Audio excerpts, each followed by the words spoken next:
Ça commence bien.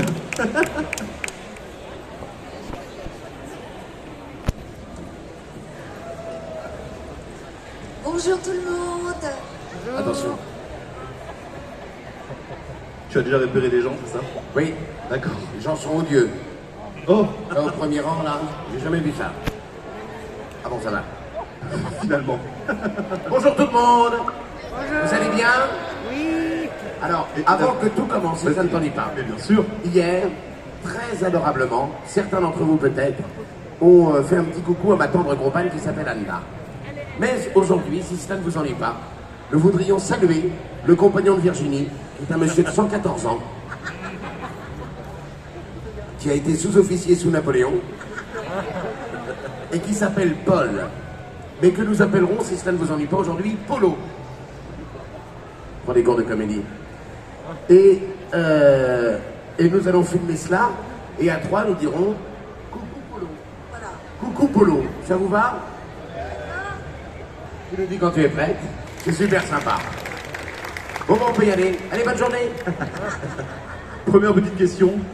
Comment ça se passe à Geek Chain? Bah, faut mieux aimer la bière. Non, ça se passe très très bien. Vous êtes vraiment tous plus sympathiques les uns que les autres. Mais vraiment, sincèrement, à part deux, trois. Non, c'est un délice. Vraiment, les cookies sont délicieux. Et à part Jean-Robert Lombard qui est là, qui est un type qui va vraiment avoir des vrais problèmes avec la justice. Mais sinon, c'est un vrai délice. Et vraiment, merci à tous et toutes pour votre accueil. Attention. Les cookies sont là, effectivement, oui. Je viens de remercier les Ah, cookies. merci pour les cookies. Oh, Virginie. Non, mais... Allez, on va un petit peu parler de vous, comme hier, parce que voilà, pas mal de nouvelles personnes nous ont rejoint justement à Geek Chain Et en effet, aujourd'hui. des nouveaux visages. Ouais, et c'est bien, c'est cool. C'est ce que Virginie attendait. On va un petit peu s'intéresser à votre parcours justement. Tu la pointes du doigt, mais toi aussi tu es concerné par... Oh, moi j'ai fait 2-3 doublages dans la vie. Mais Virginie, elle a vraiment fait des choses marquantes. Eh bah écoute, Virginie, commençons par toi alors du coup. Bah voilà. Parle-nous un petit peu de ton parcours. Ah bah j'ai fait beaucoup de théâtre, j'ai tourné pas mal de choses et puis j'ai fait beaucoup de doublage, voilà. Alors j'imagine que vos références sont pas les mêmes pour tout le monde. J'ai beaucoup de témoignages depuis hier de personnes et ça me touche beaucoup par rapport au Club Dorothée, parce que j'ai interprété la princesse Saori. Donc pour beaucoup, c'est l'enfance de beaucoup. Et voilà, c'est beaucoup d'émotions et ça me touche. Voilà. C'est beau. Ça me rappelle effectivement ma jeunesse, parce que voilà, on a connu cette époque Club Dorothée, c'est extraordinaire de se retrouver en fait là sur scène. Mais Ah oui, beaucoup bah aussi, oui. c'est ma jeunesse. Et dans le Autant l'emporte le vent, tu doublais Clark Gable, je crois. Et c'était extraordinaire en 38. Ouais, c'est Virginie, quoi. C'était la belle époque. À l'époque, tout était encore permis. Extraordinaire. Bah écoute Christophe, la même question. Oui. Un petit peu ton parcours. Alors moi, comme je l'ai dit hier, je suis né le 11 décembre 1978 à Sucy-en-Brie. Sucy-en-Brie, 94 370, c'est le code postal de la ville. Qui a vécu à Sucy-en-Brie? Eh bien, plusieurs personnalités. Marc Dufour, évidemment, qu'on ne présente plus. Julien Meurin, qui est un mec extraordinaire. Et bien évidemment, la comtesse de Ségur. Au château de Berck, car c'est comme ça que s'appelle le château, plusieurs expositions sont en vue à l'Orangerie. Mais maintenant, parlons de moi. Qui suis-je? Christophe Lemoine. Être complexe? Oui. Non, mais moi, mon parcours, écoutez, c'est un peu comme celui de Virginie, c'est-à-dire que j'étais enfant, j'ai commencé, moi j'étais un comédien enfant, avec tout ce que ça comporte. Un parcours pas facile, une autre époque. Et, et puis voilà, j'ai continué, moi j'ai commencé enfant, je fais énormément de théâtre, énormément de saxophone classique également. J'ai fait beaucoup de musique. Je continue d'ailleurs, mais j'ai joué jusqu'à Moscou, au conservatoire Tchaïkovski, à l'Institut de Messine, au Bolchoï, j'ai joué au Bolchoï. Et puis beaucoup de doublage. Voilà. Et un paquet. comme Virginie, depuis moi 5 ans je crois. Enfin, 35 ans, oh, ça me déprime. Ouais. Je commence à 8 ans, j'ai 43, 35.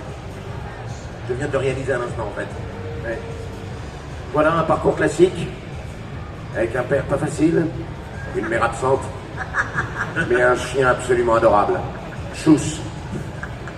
Grand comme un percheron. Immense ce chien, 1m80. Mais c'était peut-être un cheval maintenant en y réfléchissant. C'était un cheval. Je viens de... Oui. Oui. C'est pour ça qu'en laisse, ça n'était pas pratique et qu'il ne rentrait pas dans la R5. Maintenant, tout s'explique. Je viens de réaliser en fait que ça n'était pas un chien, c'était un cheval. Oh non. Voilà, bon, bref. Un parcours classique. La réalité qui revient à pleine vitesse. C'est horrible, j'arrive même plus à poser de questions. Enfin, pourtant... Qu'est-ce qu'il y a? Je me permets Mais alors là, je Discussion classique. Exactement, bien sûr, là, c'est totalement de l'improvisation au final. Bien sûr. C'est bien, c'est bien. Je me permets du coup, Nishan. Bah vas-y. Du coup, moi j'aimerais savoir comment est-ce que vous avez débuté en tant que comédien de doublage. Qu'est-ce que c'est le parcours, on va dire, entre guillemets, pour y arriver, commencer tout ça. C'était une question qu'il y avait hier dans le public, mais je me permets de piquer cette question, hein, tout simplement. Bah moi, pour aller au premier doublage, j'étais monté sur mon chien, qui était un cheval en fait. Maintenant, non mais tout ce... Oui, et c'était un cheval. Et non, pour faire du doublage, il faut être comédien. C'est l'essentiel de notre métier, c'est d'être comédien et reproduire, pour pouvoir reproduire les intentions du cheval que tu doubles ou du chien que tu interprètes dans un dessin animé. Mais il faut être comédien, c'est vraiment la base. Et après, faut démarcher, soit faire des stages pour le doublage, après en tout cas la technique. La technique est délicate quand même dans le doublage, c'est pas évident. Mais il faut être comédien, c'est tout. Prendre des cours de théâtre, c'est la base de notre métier. Hier, Virginie reprenait l'exemple du boucher, qui était un très bel exemple. Tu peux me rappeler justement ce... Vous êtes un peu perdu, non? Ça va? Vous suivez? Parce que c'est un peu curieux, mais vous suivez bien ce qu'il dit, ok? Bah oui. Bien sûr, parce qu'il est toujours sur son cheval, hein. N'hésitez pas. C'est vrai que c'était un cheval. J'ai juste une question, est-ce que c'était... Christophe? Oui. J'ai une question, c'était pas un étalon par hasard? Étalon du cul. Quelle carrière extraordinaire. Mais j'ai fait dernièrement aussi la pub pour le saucisson Overlook. Et donc, voilà, faut être comédien, c'est la base. Virginie est comédienne et elle va vous en parler mieux que moi. D'ailleurs, elle va nous dire un poème immédiatement. Un poème de Victor Hugo qui s'appelle Hier, j'étais une poutre.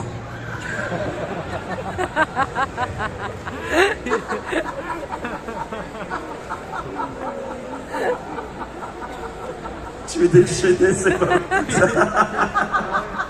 y est, on l'a perdu. De Victor Hugo, Hier, j'étais une poutre. Par Virginie Ledieu. Ça y est, je crois qu'on Et l'a après, je vous perdu. dirai de Rimbaud, mon chien était un cheval.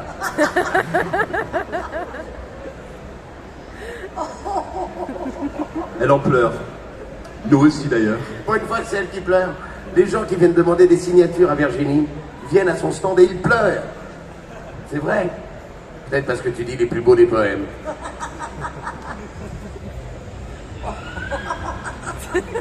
J'y arrive plus, hein. Interview assez compliquée comme vous pouvez le voir parce que voilà, on en rigole et justement, et ça nous fait du bien. Vraiment, ça nous fait du bien. Est-ce qu'il y a peut-être peut-être un événement un petit peu marquant justement dans votre vie de comédien, acteur, doubleur? Vous avez peut-être envie de nous raconter une anecdote qui vous a paru un peu, pas farfelu, mais qui vous a vraiment boosté, donné envie de continuer et d'en arriver jusque là aujourd'hui? Attends. Oui, moi quand j'étais petit, T'as pas eu un événement marquant? Pardon. La scène de Giganchen par exemple, tu vois, maintenant là, je pense que ça va rester très longtemps dans la mémoire de chacun d'entre nous ici. Non, j'ai pas d'événement marquant. J'ai fait plein de doublages sur des produits très différents, avec des gens très différents, et à chaque fois c'était une expérience formidable. Voilà. Ça répond à ma question, donc Bah, parfait. voilà. Et de ton côté? Moi, c'est un parcours un peu particulier. Et J'ai pas besoin de la réponse, parce que je suis déjà mort de rire en fait. j'en ai vécu des choses pas faciles. Non, non, pas du tout. Oui, moi, c'est quand j'étais petit. C'est pas pareil. Virginie a commencé. T'étais pas enfant, t'étais adolescente. J'étais déjà très vieille. Oui, elle a commencé à plus de 60 ans. Ça fait. Bref. Non, moi, c'est comme j'ai commencé enfant, en fait, j'ai eu la chance de travailler avec des gens dont j'étais très admiratif. Ok. Des comédiens qui venaient se doubler eux-mêmes, tout ça. Et donc, j'ai travaillé quand j'étais petit avec Marcello Mastroianni. Ça ne parlera peut-être pas à tout le monde, malheureusement, mais c'était un très très grand comédien italien, de classe absolue. Et ça, j'ai passé une journée entière avec lui, avec Jean-Pierre Dorin à l'époque, à Alphabet Productions. Et toi aussi, t'as fait ça? T'as vu, c'est extraordinaire. Et on a passé une journée ensemble. Et j'étais petit, hein, j'avais 11-12 ans. Et il m'a donné les clés en fait de ce métier en disant amuse-toi tout le temps, ne te prends jamais au sérieux, contrairement à Virginie.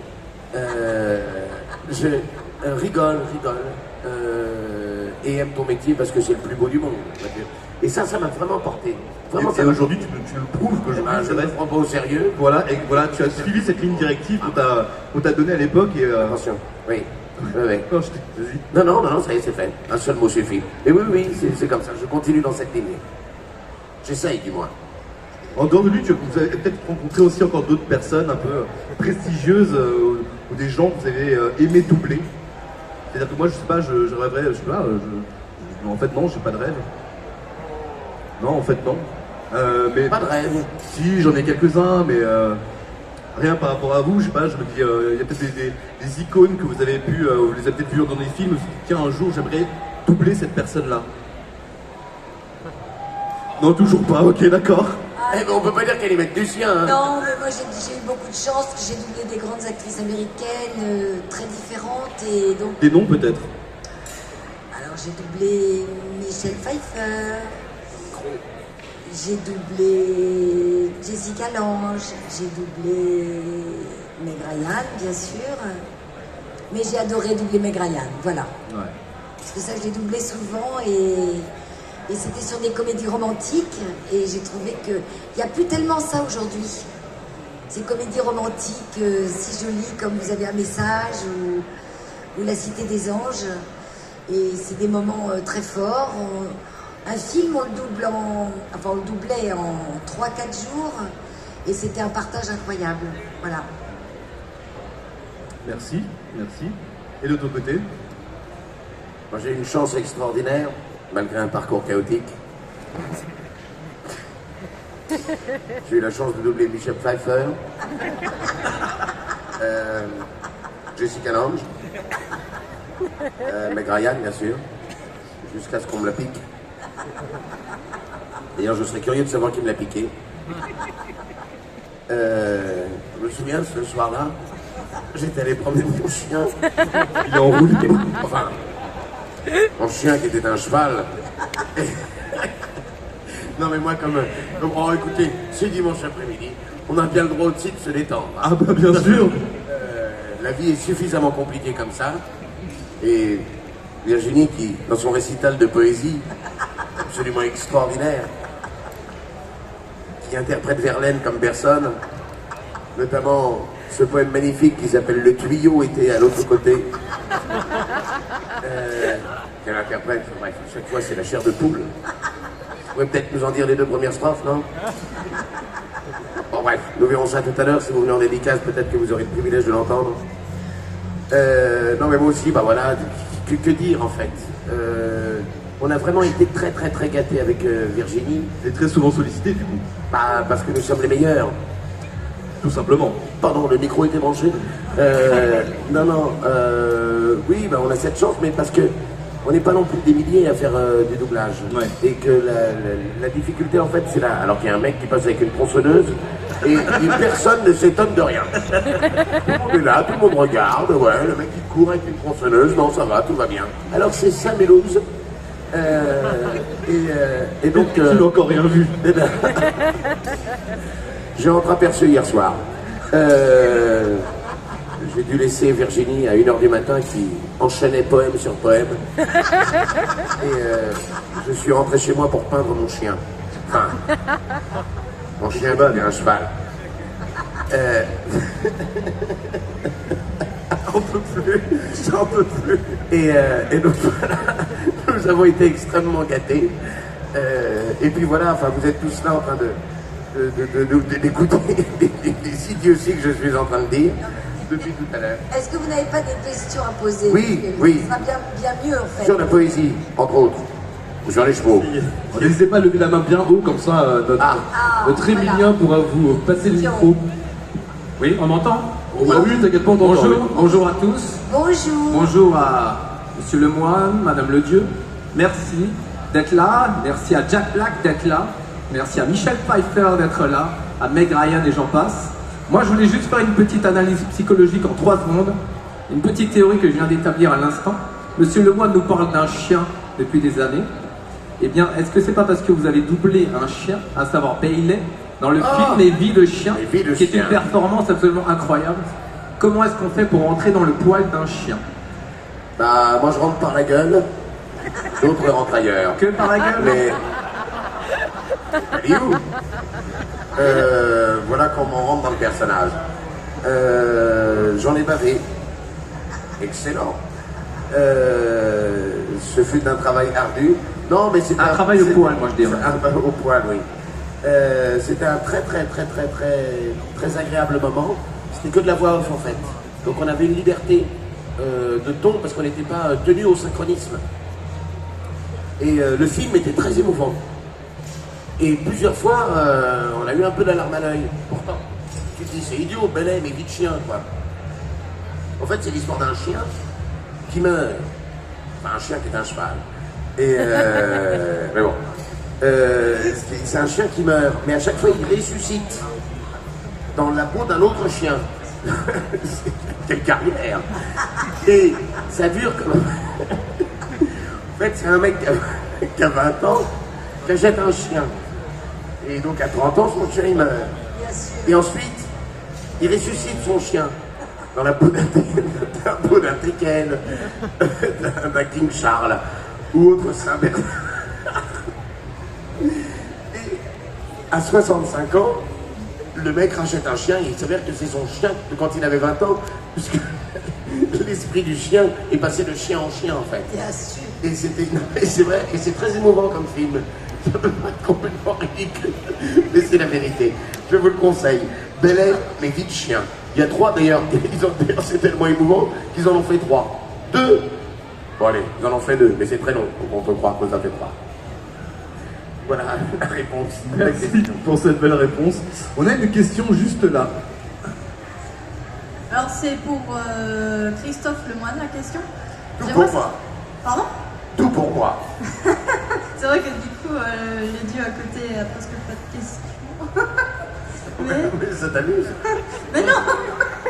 Non, du coup, la question c'est, dans South Park, est-ce que vous avez déjà été contre un sujet abordé dans un épisode? Tout contre. Non, pas du tout. Pas du tout? Ben non, moi je suis un interprète.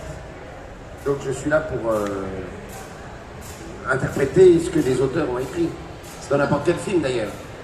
Ce que je voulais dire, c'est par exemple si vous n'étiez pas d'accord avec par exemple quelques propos, par exemple, vu que South Park c'est connu quand même pour être assez, ils prennent des sujets assez taquins, sensibles quoi.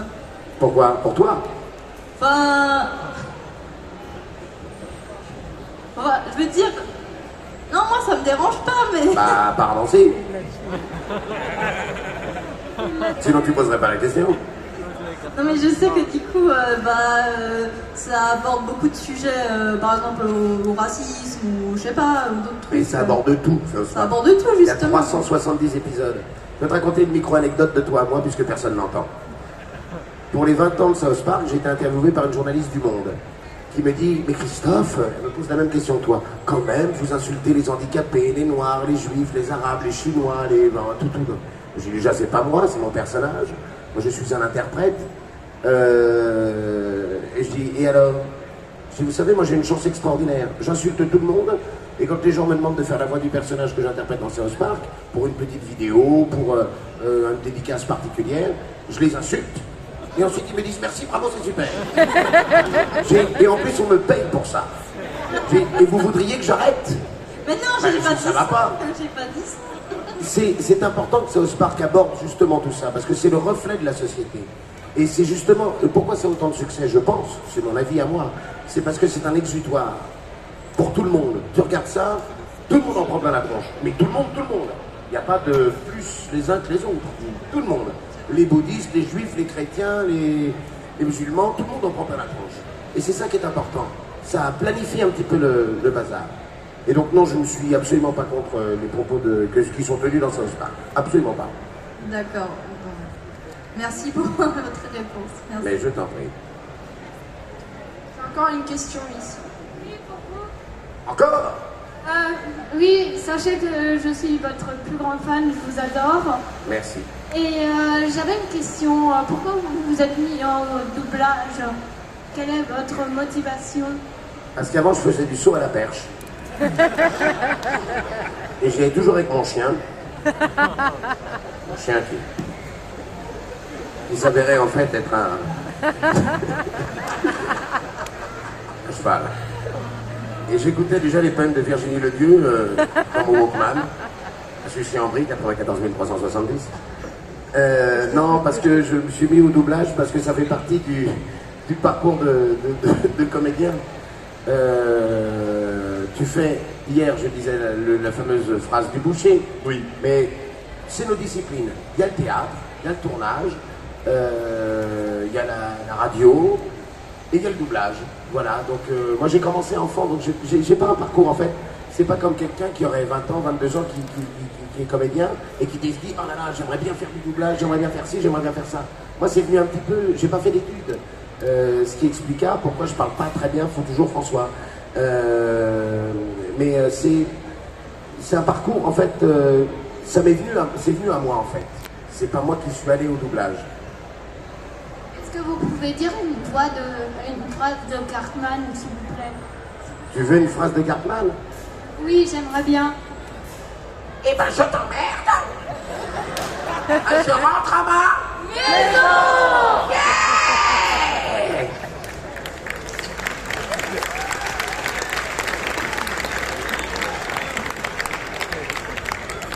J'ai promené mon chien, moi. Il y a une question là-dedans.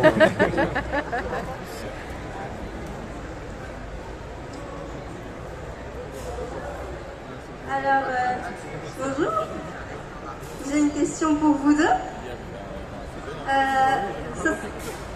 Madame Virginie Leroy, le Dieu. Ici, je suis ici. Je suis pas Là. je sais. Ah, voilà, ça y est, je vous vois. Pardon, je suis pour sur pattes. Mais moi aussi, vous savez, donc ça le fera très bien. Ah bah super. Super. Alors, j'ai une question pour vous deux. L'expérience la plus marquante en doublage, l'atmosphère, l'environnement, les voix que vous avez fait, quelque chose qui vous a marqué dans les voix ou doublage, peu importe, une surprise, quelque chose qui a vraiment qui vous a marqué dans votre vie, votre carrière. Oh, il y a eu beaucoup de moments formidables. Un des plus forts moments, c'est dans La Cité des Anges, quand j'ai doublé Meg Ryan et qu'elle meurt dans le film. Et tout le monde s'est mis à pleurer sur le plateau, en fait. Et ça a été très touchant. Voilà, ça m'a beaucoup marqué. C'est intéressant de savoir un peu l'atmosphère qu'il peut avoir sur les... Alors je pense pas qu'on dit plateau de doublage, je ne sais pas. Si, on dit un plateau de doublage, bien sûr. D'accord, bah super. Mais oui, du coup, vous devez avoir plein d'expériences, de rencontres un peu surprenantes ou quelque chose comme ça, des fois, qui peut arriver. Bah, on rencontre... c'est une aventure humaine, le doublage. Parce qu'on est beaucoup d'acteurs sur un film ou sur une série. Et c'est une aventure où on rencontre des gens et l'atmosphère qu'il y a sur un plateau, c'est très important. Donc oui, on rencontre des êtres humains et qui restent parfois des amis. La personne qui nous dirige est très importante. Il y a des gens qui dirigent qui sont un peu difficiles. Il faut s'y plier, ça fait partie de notre métier. Et puis voilà. Moi j'ai rencontré des grands artistes, j'ai dirigé des grands artistes. C'est pas le même métier, je peux vous dire. Voilà, ce qui est très rigolo quand on dirige, ce qui est un petit peu mon cas aujourd'hui, c'est de diriger des acteurs qui ont l'habitude de faire du doublage et de diriger parallèlement des acteurs français qui viennent se post-synchroniser. Et ben c'est pas du tout le même métier, curieusement, parce qu'ils savent pas faire du doublage. Ça vous paraît incroyable ce que je vous raconte. Et des grands acteurs, mais ils savent pas le faire. Après, ouais, c'est quand même deux choses différentes de poser sa voix sur un personnage, sur un écran. Pardon. Je comprends dans ma phrase, mais de le faire soi-même sur une scène, sur un tournage, plutôt que de le faire via un écran et devoir poser sa voix, c'est deux choses différentes. Bien sûr, bien sûr. Mais il m'est arrivé de me post-synchroniser et je dois dire que c'est très compliqué en fait. C'est très difficile de se voir à l'image et de retranscrire ce qu'on a fait en tournant. Il faut retrouver à peu près les mêmes émotions que quand on a tourné dans des circonstances particulières, dans un lieu particulier, etc., etc. Alors moi je sais faire du doublage, donc ça ne me posait pas trop de problèmes, mais des acteurs avec qui j'ai tourné n'arrivaient pas à se post-synchroniser. C'est rigolo. Ça vous est déjà arrivé de ne pas du tout réussir avec un personnage Ah si, moi oui, parce que je sais faire du doublage. Mais mes collègues avec qui j'avais tourné n'arrivaient pas à se post-synchroniser. Se post-synchroniser, c'est prêter sa voix à soi-même. D'accord? Voilà. Merci beaucoup. Avec plaisir. On passe à une prochaine question.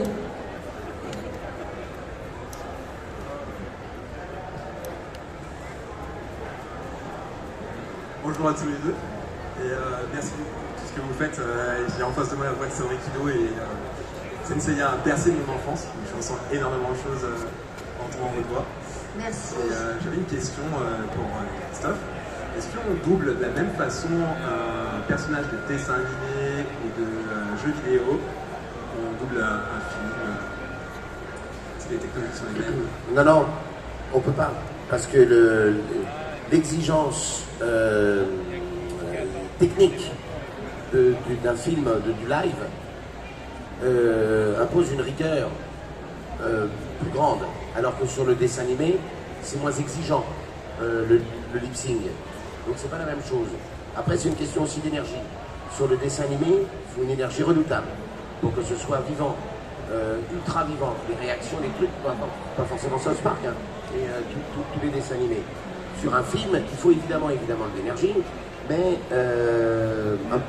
un petit peu moins quand même. Il faut que ce soit un peu plus contenu, quoi. C'est un peu moins démonstratif. Donc non, c'est pas exactement la même chose. Mais en revanche, c'est le même intérêt et le même plaisir. Merci beaucoup. J'ai répondu? Ouais, super. Merci. Après ce que vient de dire Virginie qui m'a bouleversé. Je voulais être à la hauteur. Et ça me rappelle ce poème d'ailleurs. Hier, j'étais une poutre. De Victor Hugo. Hier, j'étais une poutre. Oui. Bonjour à tous les deux. Bonjour à tous. Ce matin, je me suis levé et je me suis dit, tiens, j'ai une question à poser à monsieur Christophe Lemoine et à madame Virginie Ledieu. Alors, le cinéma, c'est bien gentil, mais j'aurais voulu savoir quel est votre favori pour le prochain Tour de France. Et je pense pouvoir dire avec l'affirmative qu'on ne vous a jamais posé cette question durant votre carrière. Eh bien alors détrompe-toi, parce que tu as face à toi un spécialiste du cyclisme. J'ai été évidemment très attristé de la chute de Julien Alaphilippe dans C'est une tragédie. Liège-Bastogne-Liège. Donc évidemment il ne pourra pas jouer le général. En revanche, inévitablement Teddy Pogacar de Team Emirates va évidemment exploser Roglic qui va gagner. N'oublions pas chez la Groupama FDJ David Gaudu et Thibaut Pinot qui vont jouer tous deux général et qui vont attaquer dans la montagne, ça c'est évident, mais le problème c'est qu'il y a deux leaders. Pour les Français, franchement, on est mal barrés. Je vois bien troisième, Van Der Poel. S'il fait le tour, je sais pas s'il fait le tour. Il sera présent, je l'ai lu sur le site. Van Der Poel troisième, je pense. Il va pas quitter au bout de 10 jours comme l'année dernière. Non, c'est prévu qu'il le fasse en entier. Ah bah voilà, tu vois, voilà. Je vous remercie pour ce moment. Ah ah, tu n'attendais pas à ça. Non, pas du tout. Hein?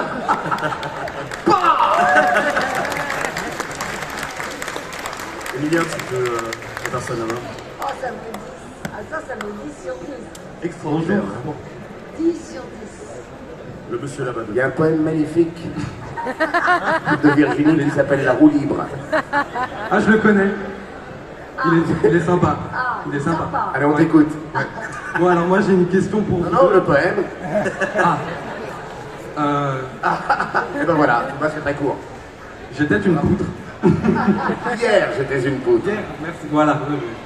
Bref, alors moi c'est pas une question sur le vélo ou sur votre chien qui était un cheval.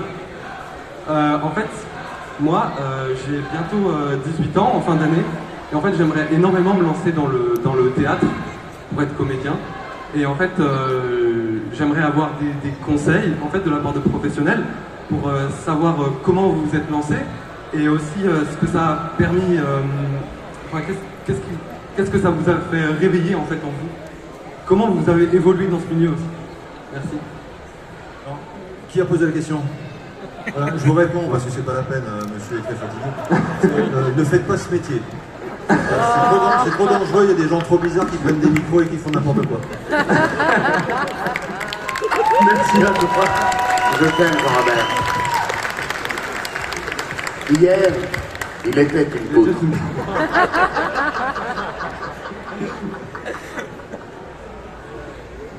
Écoute, Virginie va te répondre. La chose fondamentale, essentielle, c'est de prendre des cours d'art dramatique. D'accord? Avec les cours d'art dramatique, ça te permet d'abord de mieux te connaître, d'apprendre des textes, d'être confronté à plusieurs personnages. De te connaître, ça veut dire de connaître tes émotions, tes sentiments, et de pouvoir les transmettre. C'est la base, d'accord? Et à partir de là, si tu veux faire du doublage, je sais pas. C'est ça que tu veux faire? Alors, c'est pas forcément faire du doublage, parce que après, je veux pas forcer les choses en fait. Parce que tout d'abord, je veux être comédien, je veux réussir à jouer en fait, à être quelqu'un d'autre en fait. Et en fait, le but principal, c'était surtout de vaincre ma timidité, surtout parce que je suis quelqu'un de pas très, bon, je suis un peu timide. Et j'aimerais en fait m'exposer en fait. C'est assez bizarre comme sensation que j'ai. J'ai l'impression que en faisant ça, je vais débloquer quelque chose en moi, ce qui va faire que je vais être beaucoup plus à l'aise. En fait, je sais pas. Je vais te dire une chose. Énormément d'acteurs, au départ, sont très timides, sont très introvertis, contrairement à ce que les gens peuvent penser. Et c'est vrai que ces cours et le fait d'interpréter après des personnages te permet de sortir de toi-même et d'oublier cette timidité qui est en toi. Et après, tu peux développer une personnalité qui t'appartiendra. Tu vois? Merci beaucoup. Encore une question. Ah. L'homme au chapeau. Je m'appelle Nicolas. Je m'appelle Rémi. Quel est votre personnage préféré que vous doublez? Emmanuel Macron. Oh, sérieux. Elle n'est pas sa voix. Je suis la voix française d'Emmanuel Macron. Ah, c'est ça. Et j'ai un boulot énorme. Ouais. Surtout là, avec l'Europe, faire les dédicaces, répondre à vos questions et après doubler Emmanuel Macron. Moi, je suis exténué. Et après, il faut que j'aille promener mon chien. Moi, Le je chien. Oui, pardon. Non, moi, le personnage que j'aime le plus doubler, honnêtement, il y en a 3. South Park, donc Cartman Butters, ça compte 1. J'adore doubler un comédien qui s'appelle John Haïd et Ricky Gervais. Je les adore. Et j'adore mon Nicolas Newman des Feux de l'amour. Voilà. Ouais. Car mon Ah, personnage, désolé que tu sois déçu, mais bon. mon personnage Ouais. préféré, c'est Carman et le petit Peters. Et aussi Sean Harry dans Le Seigneur des Anneaux. Toi, c'est tes préférés? Oui. Ah, bah, ça me fait extrêmement plaisir. Moi aussi, je les aime beaucoup, mais Seigneur des Anneaux, c'était il y a 20 ans. Je Oui. pas redoublé tous les ans le Seigneur des Anneaux. Même si parfois, en secret, je le redouble. Le soir, après avoir promené mon chien. Oui. Chien. Et aussi pour Virginie, Ah, Virginie, c'est elle. j'adore la déesse Athéna. Et aussi les chevaliers du Zodiaque.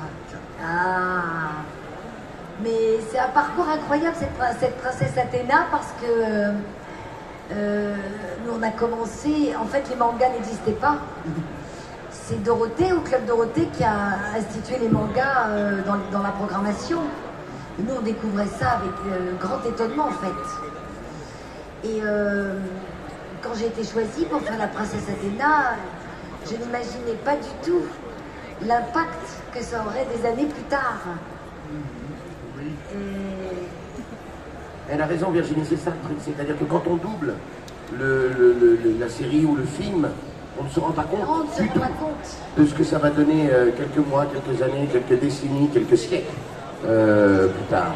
Ou même quelques millénaires. Oh là là! On l'appelle Cosmos. J'adore Athéna de tout mon cosmos. Ah, bah merci beaucoup, merci. Et j'adore les petits copains de South Park. Ah, je te remercie. Et maintenant, tu peux t'asseoir. Merci, petit enculé de South Park. Bon, je vais aller lui latter la gueule. Bon, on va prendre une dernière question. Oui, allons-y, faisons-nous encore insulter. Je pouvais pas rester là-dessus, ça aurait été peut-être triste. Et comment ça s'est terminé la convention? Il y a un mec qui l'a traité de petit enculé de South Park. Bon. Et après il est parti, en écoutant Virginie dire ses poèmes. Une dernière question. Ah, juste. Ah, non. Oui, c'est moi. Non, pas elle. Pas elle. Pas elle. Non. Non, c'est gentil, promis. Déjà, bonjour. Bonjour. Et du coup, pour moi, ce sera pour Virginie. Qu'est-ce que vous pensez de la théorie des olives? La théorie... Le blackout dans How I Met Your Mother. Comment? How I Met Your Mother. Oui, et c'est quoi la théorie des olives? Oh non. Enfin, Virginie. Oh. Ah mais je sais pas. Avec Lily et Marshall. Oui, mais c'est quoi la théorie des olives? Oh non. Oh non, Virginie, enfin. Oh non, je suis trop déçue. Évidemment, tout le monde, vous savez ce que c'est la théorie des olives? Bah oui. En gros, c'est, je crois que c'est Lily qui aime les olives et Marshall qui les aime pas. Et c'est un genre de pilier pour qu'un couple fonctionne. Ah bon? Oui. Mais je m'en souviens pas du tout, pardon. Hein. C'est pas grave, hein, c'est un épisode. Ah mais oui, mais vous savez, c'est redoublé en permanence. Là, c'est rediffusé en permanence. Mais non mais c'est pas grave, hein. c'est pas grave. Mais non, il n'y a pas de Non, souci. c'est pas, hein, Non. Mais c'est un épisode. Pour alors tout vous là- avouer, on reconnaissait votre voix, mais je savais plus qui c'était. On a cherché, j'ai fait oh, les olives. Ah, les olives. Voilà. D'accord. Donc Jérémy, t'avais raison, j'aurais pas dû poser ma question. Ouais, non, c'est bon. Je vais me permettre de conclure. J'ai fait plein d'interviews, mais je pense que celle-là, elle est passée numéro 1 dans mon cœur. Vraiment parce que c'était ouvert et n'importe quoi. Et je vous remercie 1000 fois. Merci à vous, Christophe Lemoine, Virginie Levieux, merci à vous. On vous retrouve dans quelques instants sur notre stand médical, donc n'hésitez pas si vous avez encore des questions, même farfelues, ils seront là pour répondre encore une dernière fois. Juste dans 5 minutes, parce que là, faut que j'aille promener mon chien qui est un cheval. Excellent. Merci, Merci à vous, merci beaucoup.